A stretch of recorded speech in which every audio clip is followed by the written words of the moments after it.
నెల్లూరు జిల్లా సైదాపురం మండలం కూటమి ప్రభుత్వం అధికారంలోకి వచ్చినప్పటి నుంచి పనులు లేక ఆకలి కేకలతో అలమటిస్తున్నామని ప్రభుత్వం స్పందించి మాకు ఉపాధి కల్పించకపోతే ఆత్మహత్యలే శరణ్యమని మైకా గని కార్మికులు తహసీల్దార్ ప్రవీణ్ కుమార్ కు వినతి పత్రం అందజేశారు.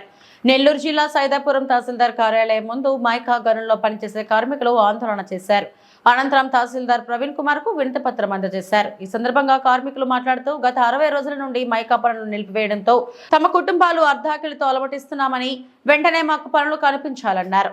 మాకు వేరే పనులు చేతకావని చెప్పారు. 40 ఏళ్ల మైకా చరిత్రలో ఇటువంటి దౌర్భాగ్య పరిస్థితి మాకు ఎప్పుడూ ఎదురుకాలేదని వారు ఆవేదన చెందారు. ఇల్లు గడుపుకోలేక, పొదుపు కట్టలేక, పిల్లలను పోషించుకోలేక వీధిన పడే పరిస్థితి ఏర్పడిందని, ప్రభుత్వం తక్షణమే స్పందించకపోతే కార్మికులం అందరం మూకుమ్మడిగా తహసీల్దార్ కార్యాలయం వద్ద ఆత్మహత్యలు చేసుకుంటామని ముందస్తుగా మీకు సమాచారం ఇస్తున్నామని తేల్చి చెప్పారు.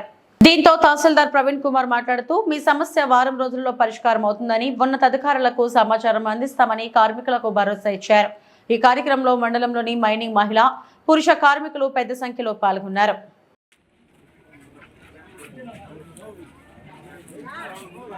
3వ నెల కూడా పెట్టింది సార్. మైన్లు అన్నీ ఆపేశారు. మాకు తినేదానికి అన్నం కూడా లేదు.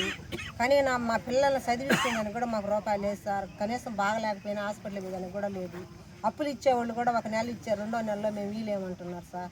మా పరిస్థితి ఏంటి? మేము ఎప్పుడు ఇట్లా చేయలేదు సార్. 40 సంవత్సరాల నుంచి మైన్ల దగ్గర పని చేస్తున్నాం. మాకు తెలిసిన తర్వాత మా అమ్మల తరం నుంచి చేస్తున్నాం సార్.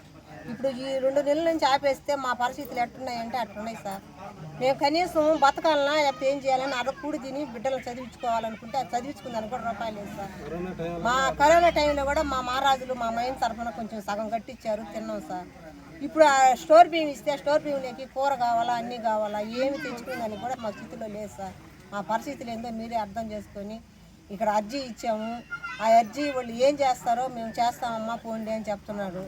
అదేం చేస్తారో మాకు ఇంకా మేము చేయలేకపోతే ఇక్కడికి వచ్చి మేము మీద ఒక ఆత్మహత్య చేసుకోవాల్సిందే సార్.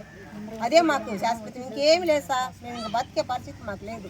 ఎక్కడ పనులు లేవు. ఏ మైన్ కాడ ఉంటే ఈ మైన్ కాదు ఇంకొక మైన్కి అయినా పోయి బతకగలం. ఏదీ లేదు, అన్నీ ఆపేశారు. కనీసం రాయి కొట్టే పని కూడా లేదు. మేమేం చేసి బతకాలి సార్? మాకు రైతు పనులు లేవు మా ఊర్లో.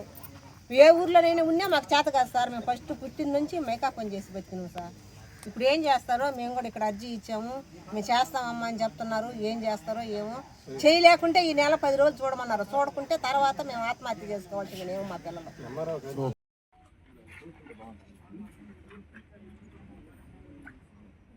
చెప్పండి ఏదైనా ఉంటే చెప్పండి. అంటే ఏందో సమస్య పిలిచిపోతా సార్.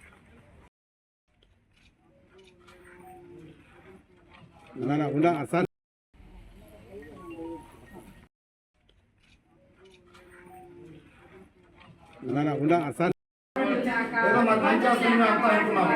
కాకపోతే తీరా చూస్తే మాకేదో చాలా ఇబ్బంది కలుగుతున్నాయి సార్. ఏదో కొత్త పద్ధతులు వస్తాయి.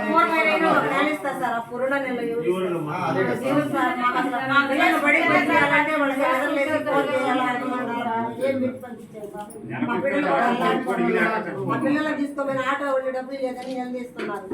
మా చేతిలో సెటిల్ అయిందమ్మా. సెటిల్ అయింది. ఈ నెలాఖరికి అవుతుంది. ఇప్పుడు అమ్మాయి ల్యాండ్